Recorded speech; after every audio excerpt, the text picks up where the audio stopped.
Hello, everyone, and welcome to tonight's show.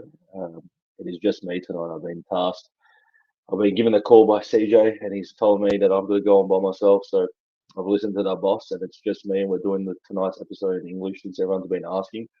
I think we've got some special appearances coming in after potentially from the KFC manager Dean Muratis, as well as some others, including Papia Bukhalakis, which I'll try to get in contact with soon.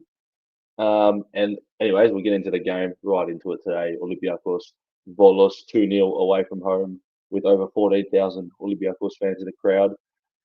A fantastic performance. Well, I'd say in the second half. In the first half, we didn't play too well, but we'll get there in a little bit.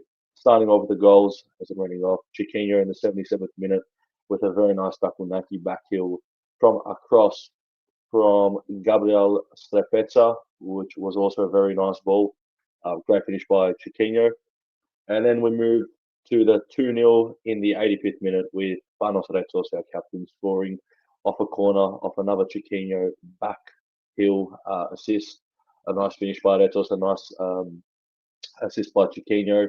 Yusuf Yazici setting up the play very nice. And also, I think just quickly, we're going to show this graphic over here that was made for us by Red Spirit. Thank you very much for making the graphic. That back. Oh, there we go. So yeah, 2-0 win in a match where we pretty much dominated the whole match. Olympiakos 65% possession, expected goals 2.04. We had some massive chances. We'll get into it right now. Starting off in the first half, Stefano Midi had a fantastic chance off a cutback from Chiquinho, who played absolutely unbelievable. By the way, Stefano Midi should have opened his official account to Olympiakos, the young 19-year-old. He missed a disappointing open goal, hit it straight at Mario Siambanis, the goalkeeper of Volos, who played very well. That was a fantastic chance for the team to open the score, but we missed that one. I think talking about Stefano Midi now, we'll start by saying we have a few comments here. the fake Olympiakos fan, Andrea. Yep, I'll put it on. Give me 5 minutes and I'll let everyone join. Let me just recap the game and I will put it on and everyone can join and come in and say what they want to say. Also, if you want to ask something in Greek or say something in Greek, feel free. We'll answer in Greek as well. Give me 5 minutes and I'll let everyone on. As I was saying, Prevno Midi, you can tell that he's got it. He's a good player. He's got the potential. Just wasn't clicking for him today, and that's what you're going to get as a young player. G'day, how are you, man? We've got the manager of KFC who will be joining later on for a short interview. We'll be getting him on in the next 10 minutes. It's going to be a short episode. And up the Burgers, big win, 2-0. 2-0 it was against Auckland yesterday, and they're going to the Australia Cup final against Newcastle, which we can talk about later. Hello, Zaga. Hello, Liam. Great win for Olympiakos last night. Big shout out from the Zagudas household. Love you, Zaga. Love the Zagudas household. Thank you very much for joining. We might get George on after to hear his thoughts. We're going to get everyone on. Just give me 5-10 minutes to recap the game, and I'll drop the StreamYard in the chat.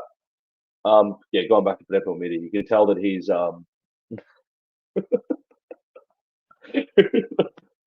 who is making these accounts. Anyway, you can tell he's got the potential. Well, that's put me off. He just wasn't clicking for him tonight. A few mistakes, holding up possession. He was struggling a little bit. A few chances he probably missed, which he should have scored. He had another one in the second half where he didn't quite just get the ball out of his feet. But you can tell some of those moments of magic where he was threading the needle, he was dribbling, taking players on. You can see the potential. So he's just one of those, you have to give him some time. And if you think back to last season with Kostoulas, he didn't click straight away. It took him a month or two to sort of get into the rhythm of playing professional football. And I think that's going to be the same thing with Stavro Media. I think that's why Benedict keeps giving him those opportunities because he knows that you can see the potential and the quality there. Moving forward, just going to quickly talk about the match ratings and the players. Look, I'll say as well, just quickly, the first half was quite poor. We struggled other than that Benedict Media chance. We struggled to create. They had a few big chances. Zorlakis with some big saves in the first half to keep the mid-end, the nil.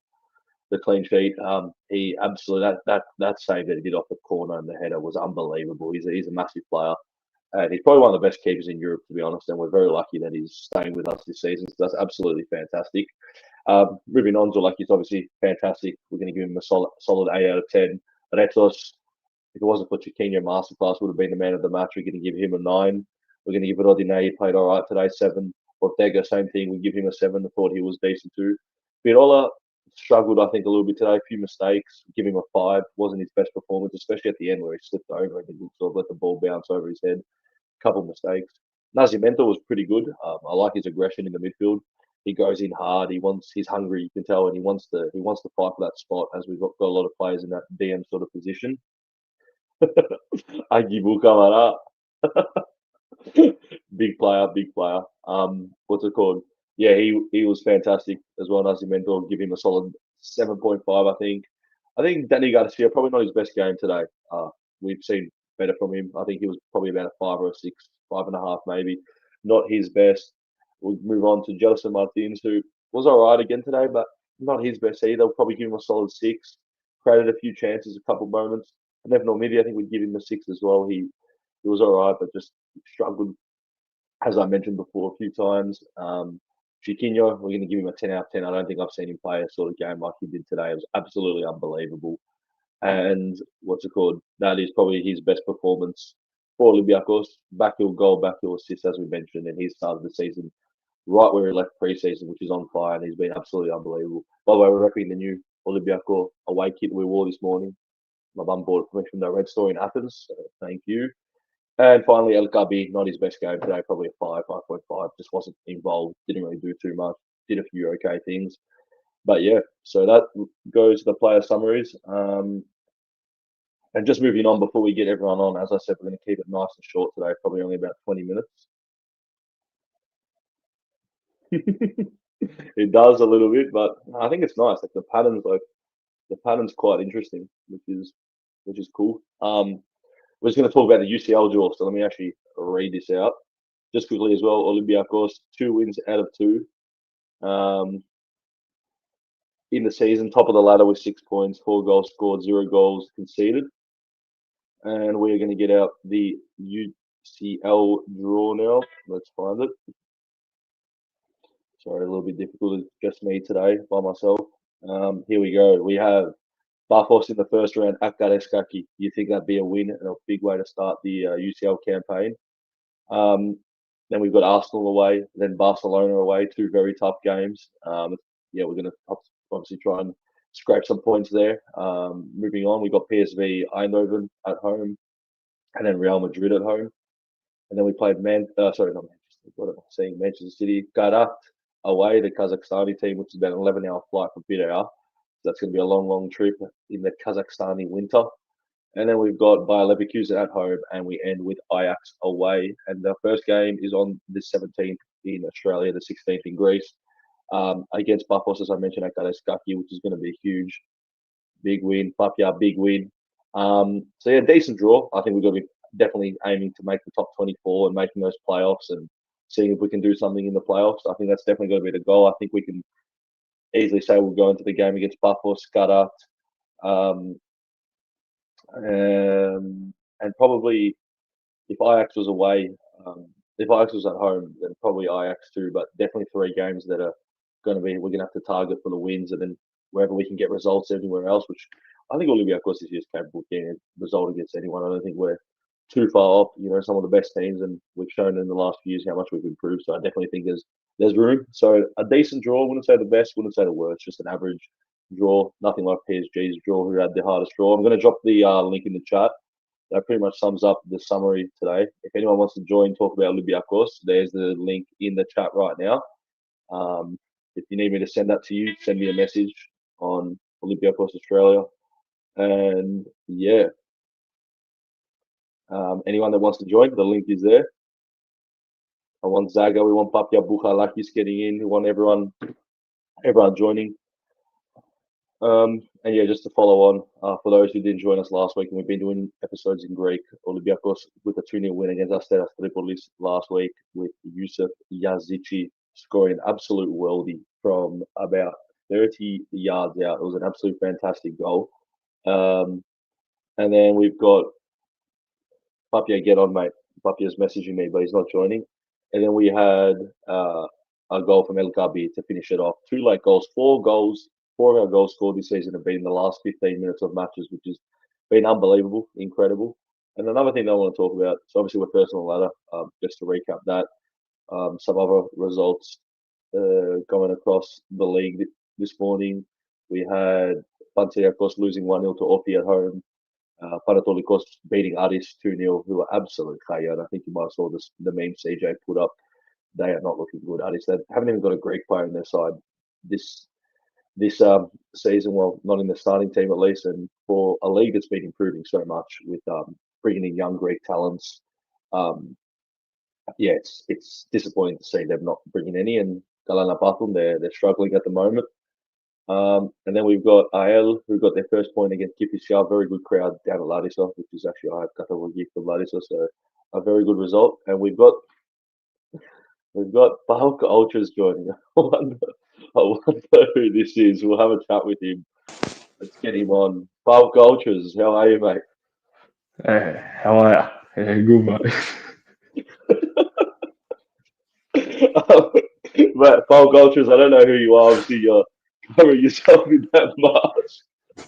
But I just want to ask you, like, why join an Olympiakos live stream if you're a Bahalka fan? What's the reason behind that one?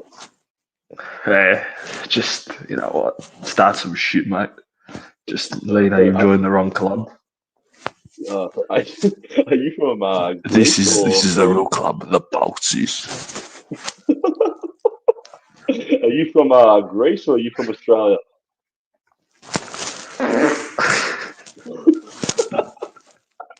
Is this guy serious? Is this guy serious? Are you from Greece or Australia? Pile cultures. No, I'm from I'm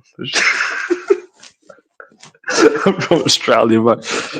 Okay. Do you run the Gate 4 fan club?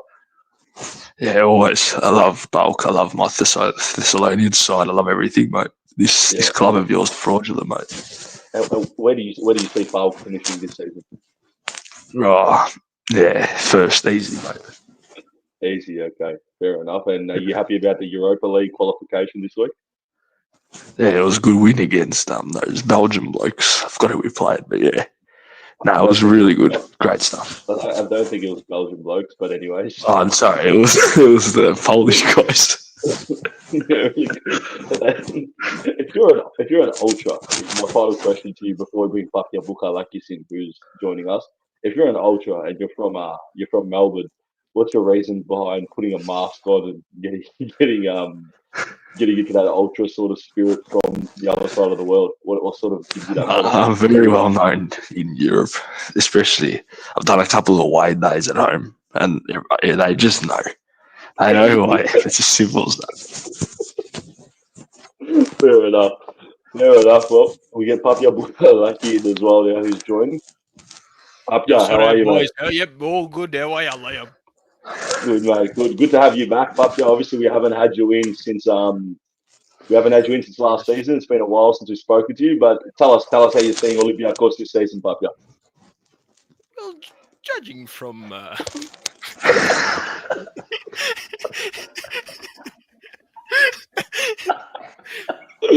please let me speak.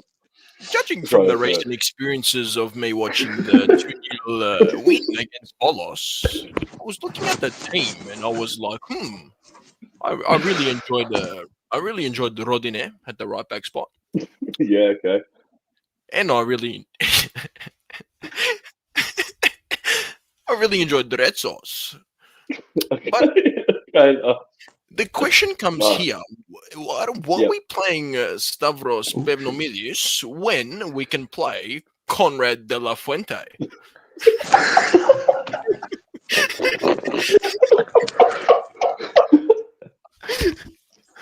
It's a disgrace.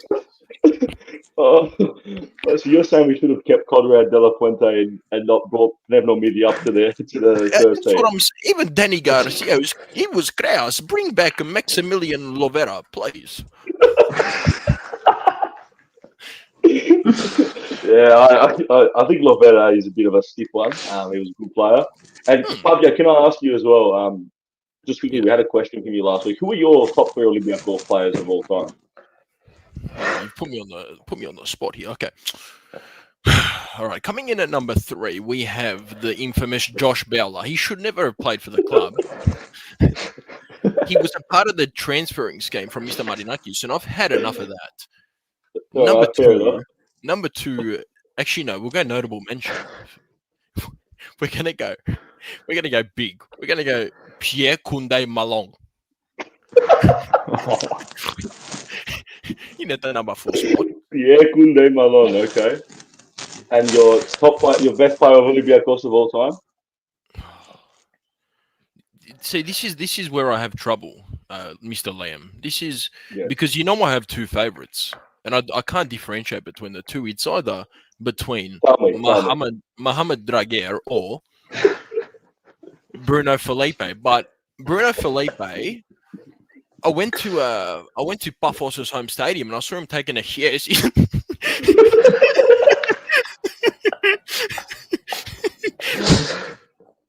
It's Bruno number 2, and like I said, Mr. Oleg Rabchuk number 1.